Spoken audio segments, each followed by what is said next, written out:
살면서 참 다양한 방법으로 소통을 막는 일들을 만듭니다. 뭐 싸워서 막고, 아니면 감정을 상하고 다치게 해서 막고, 또는 문화적 차이 때문에 막히고, 생각이 달라서 막히고, 아주 많은 요인들, 다양한 요인들 때문에 사람과 사람 사이에 벽들이 생길 때가 있습니다.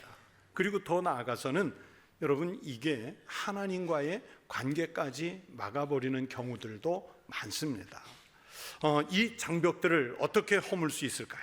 성경은 그 길을 가르쳐 주십니다. 오늘은 성령 강림 주일입니다. 예수님께서 십자가에서 죽으신 후 사흘 동안 무덤에 머무르셨다가 부활하셨습니다. 부활 후 40일 동안 지상에서 더 머무시며 활동하시다가 승천하셨습니다. 그리고 승천하시면서 제자들에게 이제 예수님 자신을 대신하여 함께 하실 하나님의 영, 예수 그리스도의 영이신 성령님을 보혜사로 보내주실 것이라고 이미 진즉에 약속하셨고, 그리고 그 약속하신 성령이 오실 때까지 기다리라고 말씀하셨습니다. 제자들은 예수님이 승천하신 후에 열흘 동안 마가의 다락방에 모여서 전심으로 기도하며 기다렸고요, 오순절날 정말로 약속하신 성령님이 임하셨습니다. 그 장면을 오늘 본문은 이렇게 기록하고 있어요. 호련히 하늘로부터 급하고 강한 바람 같은 소리가 있어 그들이 앉은 온 집에 가득하며 마치 불의 혀처럼 갈라지는 것들이 그들에게 보여 각 사람 위에 하나씩 임하여 있더니, 그러면서 그분들은 다 성령의 충만함을 받았고 성령의 은혜로 각각 다른 언어들로 말할 수 있게 되었다고 오늘 성경은 증언하고 있습니다. 성경이 말씀하는 방언으로 소통하는 놀라운 역사가 일어나는 장면이지요. 막혔던 언어가 통하고 사람과 사람 사이를 막았던 마음이 통하는 역사가 일어나는 장면이 바로 오늘 본문 말씀입니다. 우리는 살아가면서 작은 대화일지라도 말이 통하는 사람을 만나면 정말 반가워요. 인생이 힘을 얻습니다. 그러나 말이 통하지 않는 사람을 만나면 참 가슴이 답답해요. 같은 말을 하고 있으면서도 말이 통하지 않는 사람이 얼마나 많은지 모릅니다. 그래서 사람들은요, 서로 대화를 한다 하면서 말을 하면서 자기 말을 알아들었는지 종종 상대방에게 확인하죠. 내 말 알아들었지? 내 말 이해했지? 내가 지금 무슨 말 하고 있는지 알고는 있어? 막 그러면서 자기 말을 제대로 알아듣고 있는지 확인하려고 할 때가 많이 있습니다. 그렇게 확인까지 해가면서 말을 했지만 마지막에는 피차에 자기 말을 못 알아듣는다면서 역정을 내고 헤어지는 사람들을 정말 많이 볼 수 있습니다. 그러나요, 그냥 정말 말이 통하는 사람은 오히려 말을 더 많이 하지 않습니다. 전혀 언어가 통하지 않는 외국에 선교 훈련을 가서 말하지 않고도 마음이 통해서 우정을 확인하는 장면을 우리가 많이 봐요. 사랑하는 연인들이 연애를 하면서 막 수다스럽게 말하지 않고도 마음이 그 따뜻하게 잡은 두 손만 가지고도 모든 언어를 대신하는 경우들도 봅니다. 부부 사이에 많은 말을 하지 않아도 눈빛으로 모든 대화를 이루는 모습들이 곁에서 보기에 아름답습니다. 아직 말을 할 줄 모르는 아기와 엄마가 눈빛을 맞추고 웃는 그 모습에는 말이 없어도 모든 사랑이 오고 가는 모습을 그 눈빛이 다 보여주고 있지 않습니까? 말을 많이 하고 같은 말을 쓴다고 해서 대화가 되는 것이 아니라, 비록 말을 못하거나 아니면 다른 말을 쓴다 해도 열린 마음으로 하는 말은 충분히 대화가 통하고 감정이 소통을 합니다. 사랑하는 성도 여러분, 우리 청북교회가 서로가 늘 주님의 사랑으로 말이 통하는 교회가 되시길 바랍니다. 위로는 하나님과 말이 통하고, 옆으로는 성도들 간의 말이 통하고, 우리 교회와 이웃 간의 세상과도 말이 통하는 교회가 될 수 있기를 바랍니다. 그런데 여러분, 우리의 그런 기대와는 다르게 말과 마음이 통하지 않는 궁극적인 이유는요, 우리 인간들의 죄악의 결과 때문입니다. 창세기 3장에 보면 하나님과 사람의 대화가 단절이 되는 이유가 나오죠. 아담과 하와가 선악과를 따 먹음으로써 죄를 짓게 되고, 하나님 앞에서 하나님의 질문에 대해 하나님의 의도와는 아주 다른 대답을 하는 모습이 창세기 3장에 나옵니다. 하나님은요, 선악과를 따먹음으로써 죄를 지은 아담과 하와에게 창세기 3장 11절에서 누가 너의 벗었음을 내게 알렸느냐, 내가 내게 먹지 말라 명한 그 나무 열매를 네가 먹었느냐, 이렇게 질문을 하세요. 벗었음을 알려준 대상이 누구냐, 선악과를 먹었느냐 먹지 않았느냐, 이걸 물으셨는데 아담은 12절에서 뭐라고 대답하는지 아세요? 하나님이 주셔서 나와 함께 하신 여자, 그가 그 나무 열매를 내게 주므로 내가 먹었나이다. 이때에 아담이 조금 통 크게, 하나님, 제가 하나님 말씀을 잘 못 듣고 실수해서 먹었습니다. 죄송합니다. 제 아내는 아무 책임 없습니다. 이랬으면 인류가 에덴 동산에서 안 쫓겨났을 텐데, 자기 때문이 아니라 저 여자 때문이라고 자기의 죄를 희석시키려는 의도를 보이고 말았어요. 창세기에 이 범죄로 인해서 인류는 하나님과의 대화 방법을 잃어버렸고, 부부간의 대화를 상실했고, 사람과 사람 사이에 그들의 인류 후손들이 이제 그 대화를 잃어버리는 원인 제공을 하게 됩니다. 그런 범죄가 창세기 11장에 또 한 번 나오죠. 노아 시대의 죄악 때문에 홍수의 심판이 있기는 했지만 아직은 언어가 하나였습니다. 인류의 조상들은 그래서 대화에 있어서만큼은 아직은 편리했습니다. 그들이 신할 땅에 정착하면서 문명의 꽃을 피워가자 다시 사람들은 교만해졌습니다. 과거에 자신들의 범죄, 그리고 그 범죄로 인해서 하나님께서 물로 심판하셨던 그 하나님의 심판은 싹 잊어버렸습니다. 그래서 사람들은 성과 대를 쌓아 그 꼭대기가 하늘에 닿게 하자 하면서 아주 거대한 바벨탑을 건축하기 시작하지 않습니까?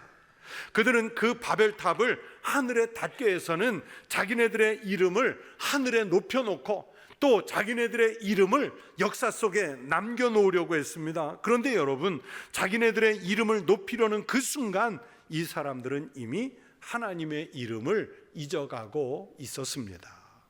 하나님이 없어지는 그 공백만큼 자기들의 이름이 그 자리를 메워가죠. 하나님의 뜻대로 살려고 하지 않은 만큼 자기들의 뜻대로 살려는 욕망이 점점 강해졌습니다. 그러나 인류의 공통적인 역사가 증명하듯이 하나님에게서 멀어지고 사람의 뜻이 강하게 자리 잡는 그곳에는 여전히 죄악만 남아 있게 될 뿐입니다. 그 죄악의 결과를 성경은 이렇게 설명합니다. 창세기 11장 7절입니다. 자, 우리가 내려가서 거기서 그들의 언어를 혼잡하게 하여 그들이 서로 알아듣지 못하게 하자 하였습니다. 또 이런 설명도 있어요. 창세기 11장 9절입니다. 여호와께서 거기서 온 땅의 언어를 혼잡하게 하셨음이니라. 여호와께서 거기서 그들을 온 지면에 흩으셨더라.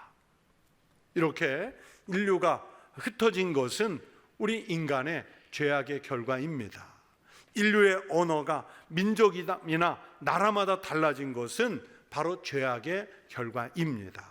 비록 같은 말을 쓴다 해도 사람과 사람이 만나서 말이 통하지 않고 이해가 되지 않고 서로를 통찰하지 못하는 것도 우리 인간의 근본적인 죄악의 결과입니다.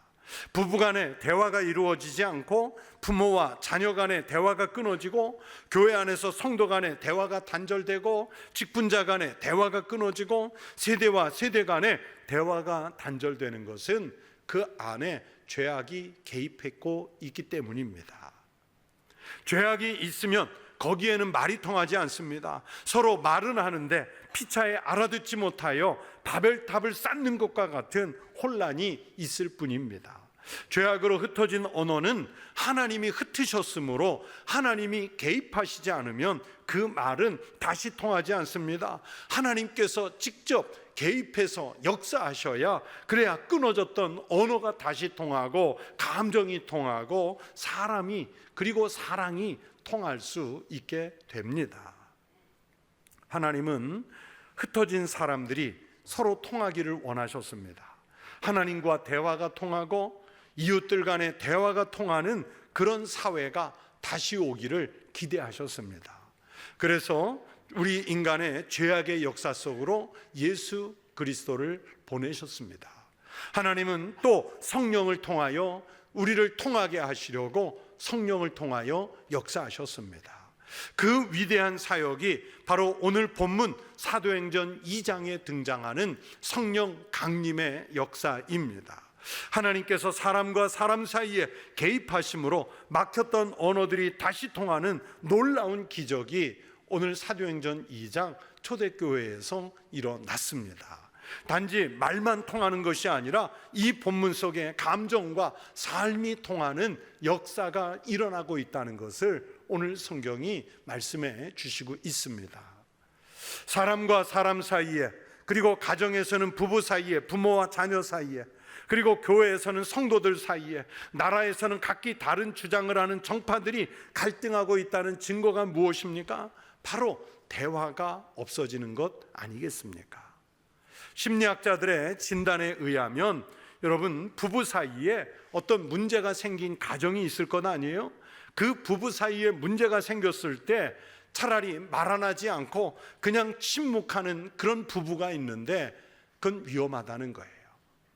차라리 부부간에 막 소리를 지르고 언성을 높여가며 싸우는 게 그게 훨씬 더 건강하대요. 왜 그렇을까요? 생각을 말하고 자기 감정을 표출하고 그러면서 서로 상대방의 뜻을 알아듣기 때문에 차라리 소리치며 싸우는 것이 침묵하는 부부보다 훨씬 더 건강하다고 말을 합니다. 침묵하는 것이나 말을 하기는 하되 사랑의 감정이 담기지 않은 말은 개인이나 교회, 민족, 인류의 비극의 시초입니다. 바벨탑 사건이 바로 그 출발이었습니다. 그런데 오늘 사도행전에서 역사하시는 이런 성령님의 놀라운 강림은 바로 그런 비극을 극복한 위대한 사건입니다. 대화가 단절되었던 인류가 다시 소통하는 하나님의 세상으로 돌아갈 수 있는 가능성을 열어준 위대한 기적입니다. 사도행전 2장에 오늘 본문에 등장하는 방언은요, 오늘날 우리가 이해하고 있는 방언과는 질적으로 다른 방언이에요. 본문의 방언은 구체적으로 말이 통하는 외국어를 말할 수 있는 그런 방언이죠. 오늘날, 오순절날 여러 나라에서 온 사람들이 예루살렘에 모여왔습니다. 이 사람들은 아마도 예루살렘 성전을 순례하기 위해서 온 디아스포라, 즉 흩어진 유대인들이었을 거예요. 또 조금 이따 더 말씀드리겠지만 유대교로 입교한 그런 외국인들이었습니다. 그런데 그때에 제자들에게 성령이 강림하시고 성령에 사로잡힌 제자들이 방언을 말하게 되었고 그들이 예루살렘 거리로 나와서 하나님의 말씀 방언으로 설교를 했습니다. 본문 8절 이하에 보면 사람들이 그 설교에 대해서 이런 반응을 보이지요. 우리 각 사람이 난 곳 방언으로 듣는 것이 어찌 됨이냐. 지금 외국인들은요, 각기 자기 나라의 말로 듣고 있는 것입니다. 계속되는 말씀을 보십시오. 우리는 바데인과 메데인과 엘람인과 또 메소포타미아, 유대와 갑바도기아, 본도와 아시아, 부르기아와 밤빌리아, 애굽과 및 구레네에 가까운 리비아 여러 지방에 사는 사람들과 로마로부터 온 나그네 곧 유대인과 유대교에 들어온 사람들과 그레데인과 아라비아인들이라. 이 본문을 통해서 알 수 있는 것은 당시의 아시아뿐만 아니라 북아프리카까지 지중해 연안의 여러 나라에서 많은 사람들이 예루살렘을 찾아왔고 또 그들 속에는 유대인만 있는 것이 아니라 유대교에 새로 입교한 외국인들도 많았음을 성경은 기록하고 있습니다. 그런데 지금 그들이 각기 자기 나라의 언어들로 하는 말을 알아듣고 있는 중입니다. 여러분, 지금 이 본문 속에 등장하는 예수님의 제자들은요, 여러분, 외국인들을 앞에 놓고 설교하고 있는데 이 예수님의 제자들은 외국어를 배운 경험이 전혀 없는 사람들이었습니다. 그런데 자기가 배우지 않은 언어로 설교하는 기적을 보여주고 있습니다. 하나님의 기적을 통해서 구체적인 언어로 하나님의 말씀을 대언하고 있습니다. 아니, 어쩌면 자기들은 익히 사용하는 언어로 말하고 있을 뿐인데 알아듣는 사람들이 각각 자기네 나라의 언어들로 알아듣고 있는 그런 기적인지도 모릅니다. 그러나 아무튼 듣는 사람들은 분명히 자기들의 말로 하나님의 말씀을 듣고 있다 그랬습니다. 여기서 성령의 역사는 이렇게 말을 통하게 하는 대화의 기적을 이루는 역사인 것을 볼 수 있습니다. 사도행전 2장 3절의 본문을 보면 성령님이 불처럼 임재하시는데 그 불의 갈라짐이 마치 혀같이 갈라져서 각 사람 위에 하나씩 임하였다 하십니다. 곧 서로 말이 통할 수 있는 성령의 역사가 일어날 것임을 혀같이라는 언어로 표현을 했습니다. 그래서 어느 주석학자는 오늘 본문을 해석하면서 이 오순절 성령 강림 사건이야말로 창세기에 나타난 바벨탑의 비극을 극복한 사건이었다. 바벨탑에서 시작된 우리 인류의 불통의 문제가 마가의 다락방 오순절 성령 강림을 통해서 해소되었다는 그런 뜻의 주석입니다. 인류가 하나님을 대적하기 위해서 쌓았던 바벨탑이 무너질 때 민족들이 흩어져서 사람들은 말이 통하지 않게 되었습니다. 여러분, 앞에서도 말씀드렸지만 말이 통하지 않는 세상에서 사는 것은 정말 답답한 노릇이에요. 감정이 막힌 세상에서 사는 것은 이것은 정말 답답한 노릇이고 그게 인간의 비극이죠. 그런데 오순절날 성령이 강림하시면서 일어나고 있는 기적은 말이 서로 통하지 않던 사람들이 한 광장에 모였으나 서로 말이 통하고 이제 문화가 통하고 전하려는 뜻이 통하는 장벽이 무너지는 기적이 이 성경 속에서 일어나고 있다는 사실입니다. 이제 말이 통함으로써 서로 사랑할 수 있게 됐고 서로 감정이 통할 수 있게 됐고 서로 이해할 수 있는 기적이 벌어지고 있습니다. 사람과 사람이 통하기 시작하고 민족과 민족이 통하기 시작하고 막혔던 대화들이 성령을 통해서 다시 부활하기 시작했습니다. 여러분, 이것이 바로 성령께서 임하실 때 나타나는 기적이라고 말할 수 있어요. 그렇다고 아무 말이나 다 통하는 것이 아니겠죠. 본문에 보니까 11절 하반절에 우리가 다 우리의 각 언어로 하나님의 큰 일을 말함을 듣는도다. 우리가 하나님의 일을 말할 때 성령께서 하시도록 맡기면 모든 것이 통할 수 있음을 가르쳐 주십니다. 우리가 하나님의 일을 말하면서 하나님의 일을 하면서 뜻이 통하지 않고 말이 통하지 않고 침묵으로 모든 것을 넘기려 한다면 여러분, 그것은 하나님 뜻도 아니고 하나님께서 기뻐하시는 일도 아닙니다. 하나님의 일은 순종하면서 맡기면 성령께서 통하게 하시는 줄로 믿습니다. 여러분, 내가 지금 누군가와 우리 교회 안에서 통하지 않는다면 우리의 죄악들을 점검해 보고 그래서 하나님 앞에 회개하고 하나님께서 성령의 영으로 우리 안에 충만하시도록 간구해야 될 줄로 믿습니다. 시편 19편에 보시면 하나님께서 처음 세상을 창조하실 때의 상황이 나와 있습니다. 그때는 언어도 없고 말씀도 없고 들리는 소리도 없는 혼돈의 세상이었대요. 흑암이 지배하고 있어서 광명이 없는 세상이었답니다. 그런 흑암의 세상에 하나님이 개입하심으로 날은 날에게 말하고 밤은 밤에게 지식을 전하는 즉 소통의 역사가 일어났습니다. 하나님이 개입하시니까 그의 소리가 온 땅에 통하고 그의 말씀이 세상 끝까지 이르도다. 이렇게 통하게 됐습니다. 이것이 바로 사도행전 2장 오늘 본문과 일치하는 성령님의 역사이십니다. 성령이 개입하시면 통하지 않을 말이 없습니다. 통하지 못할 감정이 없습니다. 통하지 않을 세대가 없습니다. 성령이 임재하시면, 그래서 그 임재를 체험하면 누구와도 우리는 대화를 나누게 될 줄로 믿습니다. 청북교회 성도 여러분, 우리 청북교회는, 그리고 이 땅의 거룩한 교회는 하나님의 몸된 교회인 줄로 믿습니다. 사람의 언어로 일하려고 하면 우리는 단둘이 대화를 해도 말이 통하지 않아요.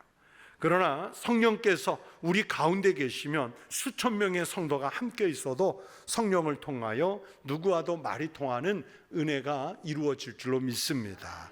우리 교회가 불의 혀같이 갈라지는 성령을 체험하여서 어느 누구라도 우리 교회에 들어오면 대화가 통할 수 있는 교회가 되시기를 축원합니다.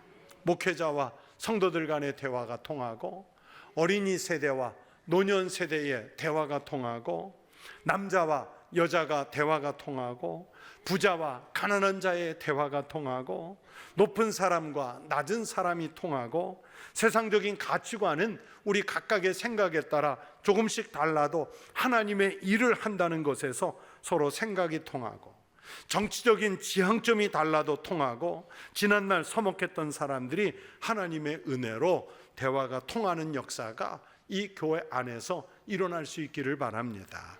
성경이 하나님의 책이어서 누구나 읽고 통하듯 교회가 하나님의 교회여서 누구나 들어와 서로 이해하고 통할 수 있는 복된 교회가 될 수 있기를 바랍니다. 세계적인 기독교 심리학자 중에 하워드 클라인벨이라는 박사님이 있어요. 이 하워드 클라인벨 박사가 한국에 와서 예배할 때 제가 그분의 설교를 직접 들은 적이 있습니다. 물론 그분의 책을 읽은 것도 여러 권이 있는데, 그 책에서도 마찬가지지만 이 하워드 클라인벨 박사가 설교 중에 했던 말씀 중에 저는 제일 인상 깊게 들었던 이야기가 교회는 오케스트라와 같다라는 말이었어요. 이것은 그분의 교회론입니다. 여러 악기들이 모여서 오케스트라를 형성하듯이 교회란 교인들 각자가 가진 재능, 성품들이 모여 있는 곳이라는 뜻이죠. 지휘자에 의해서 각각의 악기가 소리를 다듬어서 경우에 따라서는 크고 높게 또 작고 낮게 하여 아름다운 음악을 형성하듯이 교회가 그래야 한다는 뜻의 말씀입니다.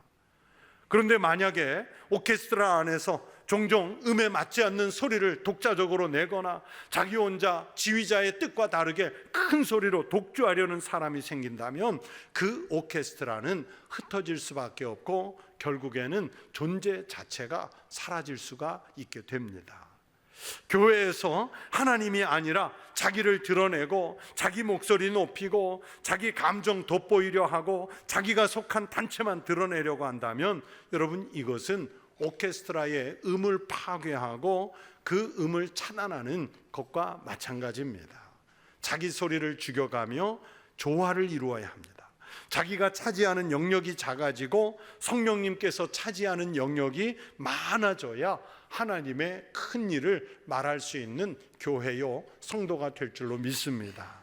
사랑하는 우리 청북교회의 성도 여러분, 전혀 말이 통하지 않는 죄인들이 각국에서 모여왔으나 성령의 임재하심으로 그 많은 외국인들이 하나님의 큰 일 말함을 듣는 역사가 일어난 것처럼 우리 교회는 누가 찾아와도 어떤 성도들과도 하나님의 큰 일을 말할 때에 언어가 통하고 사랑이 통하는 예수의 복음의 기적이 일어나는 교회 되기를 축원합니다. 또 여러분이 이 성령의 충만함을 가지고 여러분 살아가는 가정 또는 직장, 여러분의 이웃들 속에 들어가셔서 성령의 은혜가 충만한 성도로서 살아가면 여러분 세상을 통하게 만드는 그 역사를 우리 그리스도인들이 이루어낼 줄로 믿습니다. 우리의 삶의 가치관과 방식, 하는 일, 이전에 믿던 신앙의 형태가 다 달라도 교회 안에서 같은 믿음을 가지고 고백하는 신앙 하나만으로 하나님의 큰 뜻을 이루어가는 것이 통하는 우리 청북교회가 되길 축원합니다. 성령이 임재하시는 복된 교회, 성령이 충만한 삶을 살아갈 수 있는 믿음의 성도 되시기를 우리 주의 이름으로 축원합니다.